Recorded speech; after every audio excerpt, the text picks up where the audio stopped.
Bom, galerinha, vamos lá continuar a nossa análise do profeta Jeremias, tá bom? Esse vídeo vai ter umas coisas bem interessantes, tá? Como é o último dia do mês, talvez eu faça mais de um vídeo hoje, tá? Pra aumentar um pouquinho a atividade. E quem puder dar um like aí, ajuda a aumentar o engajamento, tá bom? Nem que seja um likezinho, já ajuda, tá bom, galera? Então vamos lá, aqui em Jeremias 14 a gente tem um reflexo de uma época. E ele informa aqui o autor que teve uma grande seca, que atingiu ali a região da Judéia. Ó, a palavra do Senhor que veio a Jeremias a respeito da grande seca. E os seus mais ilustres enviam seus pequenos a buscar água. Vão às cisternas e não acham água. Voltam com seus cântaros vazios. Envergonham-se e confundem-se. E cobrem suas cabeças. Então aqui o autor está informando que na época que ele está escrevendo, teve uma grande seca. Eu só achei curioso aqui que ele fala que eles se envergonham disso, né? Porque dá a entender que eles atribuem essa seca a Deus, como se fosse Deus punindo eles por algum mal, tá bom? E aí Deus fala assim, ó: disse mais o Senhor: não rogue por este povo para o seu bem. Quando jejuarem, não ouvirei o seu clamor. Então o que a gente entende aqui? Que na época o jejum era uma prática comum para tentar se alcançar a Deus. Que nem a gente vê, por exemplo, no livro de Jonas, né, que a cidade de Nínive jejuou. Então, ó, quando jejuarem, não ouvirei o seu clamor. Então era uma prática comum, só que Deus não ia ouvir, que já estava bravo com eles. E quando oferecerem holocaustos e ofertas de alimentos, não me agradarei deles. Antes eu os consumirei pela espada e pela fome e pela peste. Por que eu destaquei aqui em amarelinho? Porque nós voltamos àquilo que nós já falamos quando a gente viu Isaías aqui no canal. Que antigamente, ó, o que você tinha ali era ofertas de alimentos. Esse era o dízimo bíblico. O holocausto é carne queimada, tá, pessoal? Então, você não vê menção a dízimos aqui no Velho Testamento como as igrejas pregam hoje. Ao contrário, você vê jejum, holocaustos e ofertas de alimentos, não de dinheiro, tá bom? Aqui eu achei curioso esse trechinho aqui de Jeremias, que ele fala assim, ó: então disse eu: ah, Senhor Deus, eis que os profetas lhe dizem: não verei espada e não tereis fome, antes vos darei paz verdadeira neste lugar. E disse-me o Senhor: os profetas profetizam falsamente no meu nome.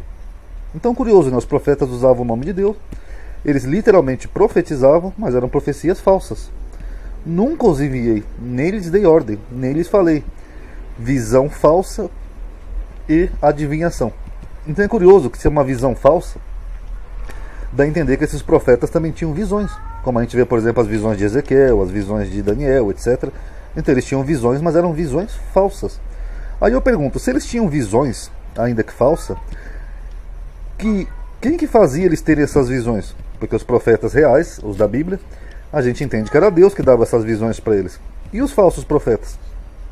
Já pararam para analisar isso? Então fica uma coisa meio curiosa nessa questão aqui, ó. Então Deus está falando que eram visões falsas e meramente adivinhação.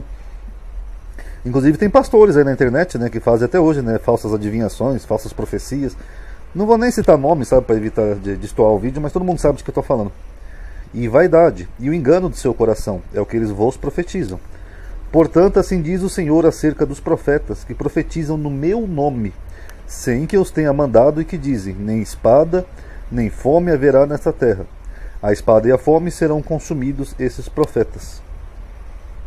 É curioso, né, que o Deus da Bíblia ele castiga os falsos profetas, né? Agora, no mundo real, a gente tem tanto falso profeta por aí pintando e bordando, né, e ganhando dinheiro no nome dele, fazendo falsas profecias. Enfim. Disse-me, porém, o Senhor: ainda que Moisés e Samuel se pusessem diante de mim, não estaria minha alma com este povo. Lança-os diante da minha face e saiam. É curioso, né, que aqui ele cita Moisés e Samuel. Então aqui o autor está citando esses dois personagens como arquétipos de justiças e arquétipos de pessoas que intercederam pelo povo. Então quer dizer que Moisés e Samuel são pessoas que podem ter existido, ainda que as suas histórias que nós temos na Bíblia possam ser meramente construções teológicas, mas os personagens podem ter existido, tá bom? Entregá-los-ei ao deserto em todos os reinos da terra, por causa de Manassés, filho de Ezequias, rei de Judá.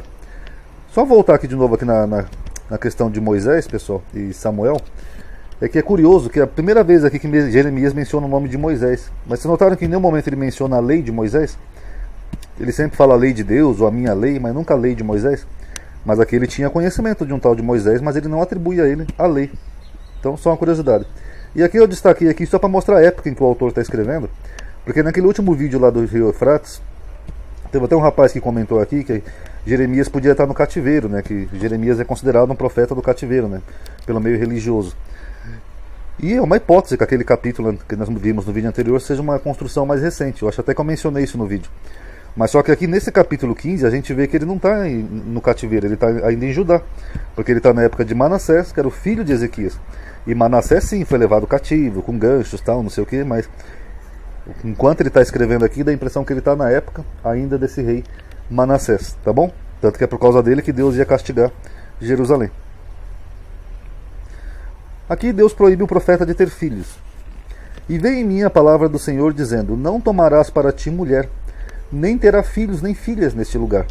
Porque assim diz o Senhor acerca dos filhos e das filhas que nascerem neste lugar, acerca de suas mães que não tiverem, e de seus pais que o gerarem nesta terra. Morrerão de enfermidades dolorosas, não serão pranteados nem sepultados, servirão de esterco sobre a face da terra, e pela espada e pela fome serão consumidos, e os seus cadáveres servirão de mantimento para as aves do céu e para os animais da terra. Então Deus ficou tão zangado que ele não deixou nem o profeta sequer ter mulher e filho, o profeta Jeremias. Então a crueldade estava altíssima na época. Agora aqui vem o ponto máximo do vídeo, pessoal, que eu achei mais interessante. Em Jeremias 16,6 ele fala assim, ó: e morrerão grandes e pequenos nesta terra, terra de Judá, e não serão sepultados, e não os prantearão, e nem se farão por eles incisões, e nem por eles se rasparão os cabelos.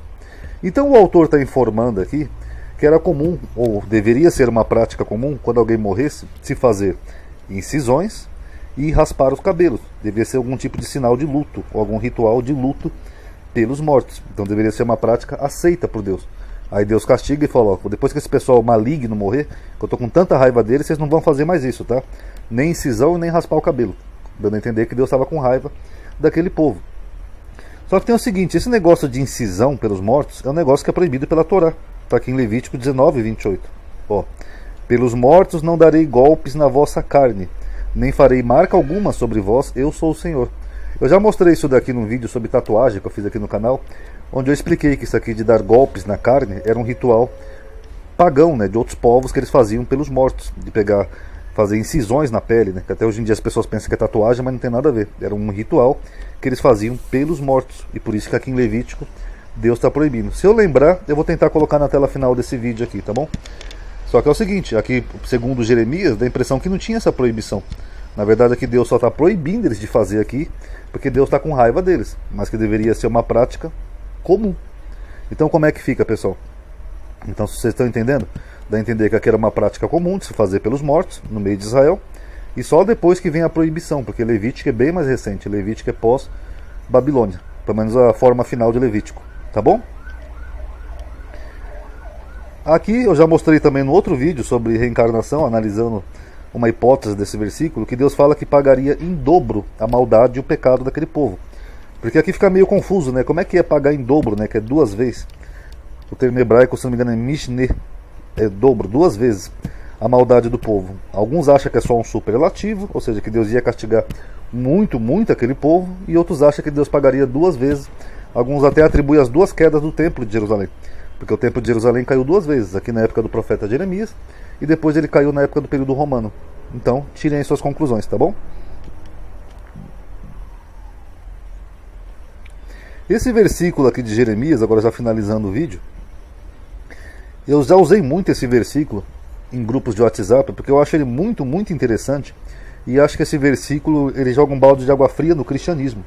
Porque os cristãos têm Jeremias como um profeta. Eles têm aquela imagem mística de que ele era um homem que falava diretamente com Deus, o Espírito Santo colocava as palavras na boca dele, só faltava ele ter o WhatsApp de Deus. E olha o que Jeremias diz aqui, ó: o Senhor, ó Senhor, fortaleza minha e força minha, e refúgio no meu dia da angústia. A ti virão os gentios. Os gentios que o profeta está falando aqui tem duas hipóteses. Pode ser o judeu da diáspora, aquele judeu que foi dispersado, porque aqui nesse capítulo Deus fala que vai dispersar e depois vai retornar o povo para sua terra. Ou pode ser o não judeu, como os cristãos entendem. Então vamos pegar aqui o entendimento dos cristãos, como se fosse não judeu, os gentios, tá bom? A ti virão os gentios, desde os fins da terra, ou seja, de todo lugar do mundo, e dirão: nossos pais herdaram só mentira. O que ele está dizendo aqui? Então vamos pegar um cristão moderno, digamos que eles entendam que Jeremias vai cumprir essa profecia no futuro, né? Ou Deus vai cumprir, perdão. Aí eles vão perceber um dia que os pais deles, ou seja, só herdaram mentiras. e vaidade em quem não havia proveito. Então a própria Bíblia está dizendo que um dia todo mundo ia voltar para o Deus de Israel e ia ver que aqueles deuses que eles acreditavam eram só mentiras. Tanto que no versículo seguinte ele fala assim, ó, porventura fará um homem deuses para si, que contudo não são deuses? Então, para bom entendedor, meia palavra basta. Tá bom, galerinha? Espero que tenham gostado aí. Quem puder dar um like aí no vídeo, tá?